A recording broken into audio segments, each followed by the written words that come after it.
When Richard the Lionheart set off for the Crusades in 1189, he thought that by fighting a holy war for Christianity, he'd be saving his soul.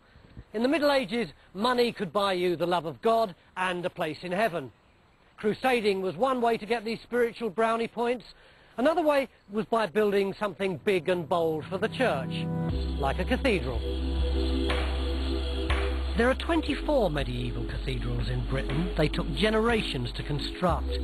Building sites became home to whole communities of craftsmen and labourers who devoted their working lives to these monuments of medieval faith.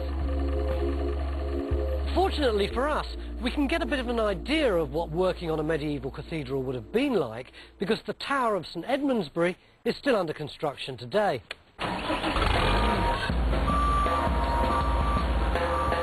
Here in 21st century Bury St Edmunds, there's plenty of mechanised help. 700 years ago, everything was done by hand, or rather by thousands of hands. Building a cathedral in a city was like bringing a new car plant to an area today. It provided hundreds of jobs, high and low. But even prestigious workers like stonemasons had it tough. Before they even started building, they had the hellish tasks of quarrying and carting the raw stone to the building site.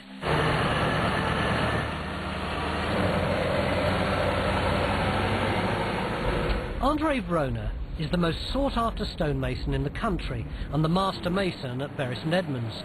He's brought me to Ketton Quarry near Peterborough to look for just the right piece of limestone for the St Edmundsbury Tower.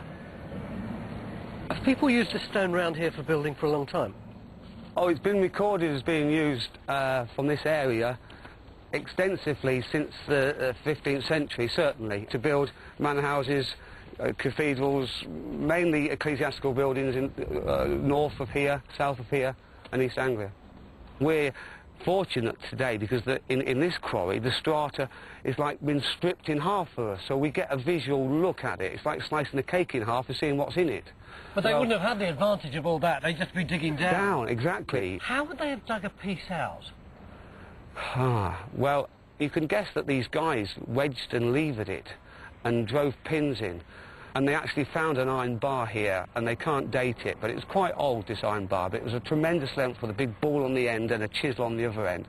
And you can imagine that this guy could get 15 blokes hanging on the end of this thing, and they would have just got it into the actual strata of the stone underneath it and raised it just small amounts. Nowadays, transporting big pieces of stone is pretty easy. But in the Middle Ages, it was a real problem. Basically, you had two alternatives. You could either use water, if there was a river nearby, or else you could use a cart, which was incredibly slow and very expensive. In fact, the cost of transporting the stone could be 4 times as much as the value of the stone in the quarry. And when you think that a lot of the stone for the English cathedrals came from Normandy, you can imagine how much the costs really escalated. So to save money on transport, there was a team of people whose entire day was spent cleaving the stone. All right, Andre, you've got modern technology, but how would the lads have cut up these blocks in the Middle Ages?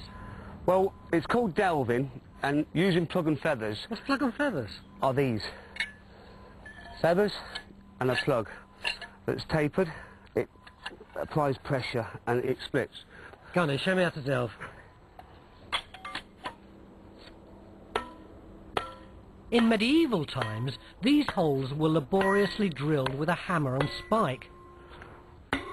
That one's tight enough, Tony. Oh, you can hear the different noise, can't you? Yeah, completely different. Yeah. So if you would like to just have a go. Yeah. A couple of taps on each one. Yeah.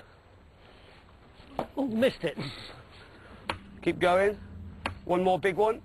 There, we've got it. Look at that, look at that. Oh my God, it's opening up. That's extraordinary. That was like a little earthquake. You just felt the whole stone move. See, I did hardly hit that at all. It's a simple thing. It's not a strength thing, it's a pressure. And it's relatively simple and easy. Oh, look at this, look at this. Look, it's gone right down to the bottom. That's amazing. It's so simple, isn't it? It is, yeah. Although there's various permutations and variations of it, it's basically the form of splitting stone to get these dimensional shapes up the quarry to save them carting waste from the quarry to the site, And this is how they did it. A medieval cathedral building site would have been a fantastic place. No one would ever have seen anything of this size and grandeur before, and it would have been absolutely teeming with workmen. Setters, hewers, layers, wallers, and of course the stonemasons. Higher wages, better paid, but it would have still been a job with plenty of dangers. The master mason at Canterbury Cathedral was a Frenchman called William, and he was working on the scaffolding one day, this kind of height, when suddenly the whole scaffolding collapsed and he went plummeting down. And masonry and timber and scaffolding fell on top of him, and he was so badly damaged he couldn't do his job anymore, and they had to send him home. And an Englishman took over.